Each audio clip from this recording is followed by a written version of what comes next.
ঘুরে তো একটা রুটির পয়সাও জোগাড় করতে পারোনি, তো ভিক্ষুকের সাথে ঘুরে কি লাভ হলো?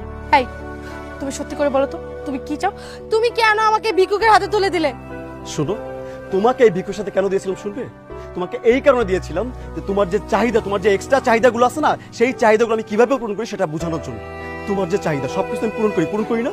পূরণ করার পর প্রত্যেকটা মাসে কেন নতুন ড্রেস লাগবে, প্রত্যেকটা মাসে কেন নতুন অলংকার লাগবে? আরে বাবা, এত চিন্তা করতে পারো যে আমার স্বামীর ইনকাম এতটুকু, ঠিক আছে আমি একটা জিনিস আবদার করি, একটা বছর পর আবদার করি, একটা অকেশন আবদার করি, প্রত্যেকটা মাসে কেন আবদার করা লাগবে? আর কিছু আবদার পূরণ না করতে পারলে সোজা বাপের বাড়ি চলে যাবা, ডিভোর্স দিয়ে চলে যাবা। শুনো, আজকে তোমাকে এই ভিক্ষুকের সাথে দিয়েছিলাম আমি এই কারণে যে তুমি রিয়ালাইজ করতে পারো যে একটা পুরুষ মানুষের টাকা ইনকাম করতে কত কষ্ট। কই, তুমি তো একটা রুটির পয়সা ইনকাম করতে পারো নাই, লাস্টে গিয়ে তুমি ভিক্ষুকের কাছ থেকে রুটি চেয়ে চেয়ে খাচ্ছ, তাই না? শোনো, এরপর তোমার সাথে সংসার করার ইচ্ছা আমার নাই। তোমার যদি এই চাহিদা থাকে না, এই চাহিদা নিয়ে তুমি তোমার বাপের বাড়ি চলে যাও, আমি তোমাকে ডিভোর্স দিব। তুমি ঠিকই বলেছো।